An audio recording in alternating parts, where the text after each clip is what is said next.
Fala pessoal, meu nome é Benito, sou professor de Biologia e hoje nós vamos ter uma aula sobre tipos de reprodução sexuada em organismos uni- e pluricelulares. Pessoal, um dos principais tipos de reprodução sexuada a gente colocou aqui nessa tabela e o primeiro é a conjugação, tá certo? A conjugação envolve duas células unicelulares, tá certo? Uma célula vai ter a função doadora e a outra célula receptora.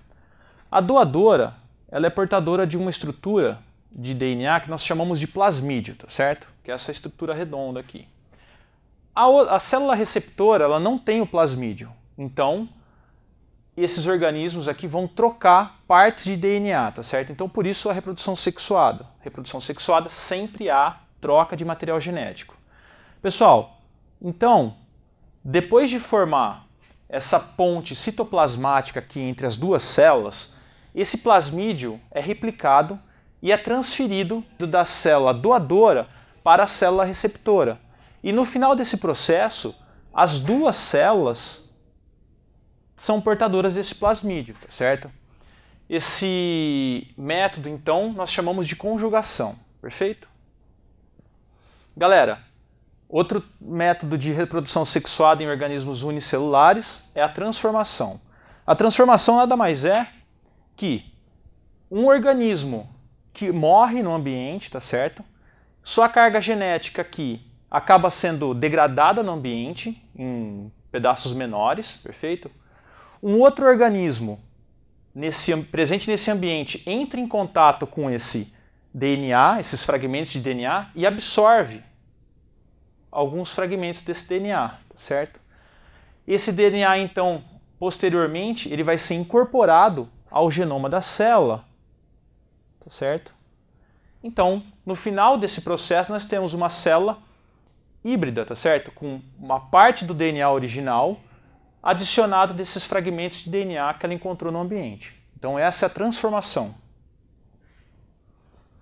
Pessoal, outra forma de reprodução sexuada importante é a fecundação, tá certo? A fecundação ela pode ser tanto interna quanto externa. A interna nos mamíferos, tá certo? A externa nos peixes e nos anfíbios. A externa, a fecundação é sempre feita no ambiente, perfeito? Ok.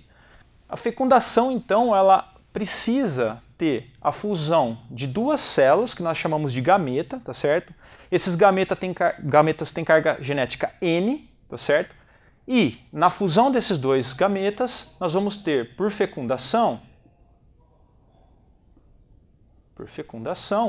nós vamos ter a formação de um zigoto, 2N. N mais N, 2N, certo? Esse zigoto, então, se desenvolve por mitose, perfeito? E se desenvolve um organismo adulto, também 2N. Esse organismo adulto vai produzir, futuramente, células reprodutoras, os gametas, haploides, N. E esse processo em que o adulto produz gametas, nós chamamos de meiose. Meiose. Então, meiose é o processo pelo qual o adulto faz gametas, perfeito? E a gente fecha esse ciclo de fecundação.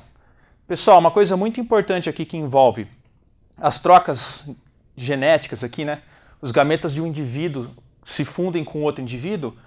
Uma outra forma ainda de gerar diversidade nesse sistema seria o crossing over. Crossing over, perfeito?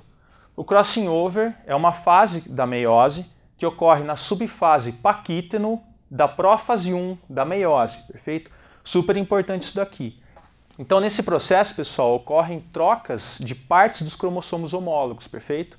Então, mais um fator para gerar diversidade, além de um gameta de um indivíduo se fundir com gameta de outro indivíduo. Pessoal, é isso.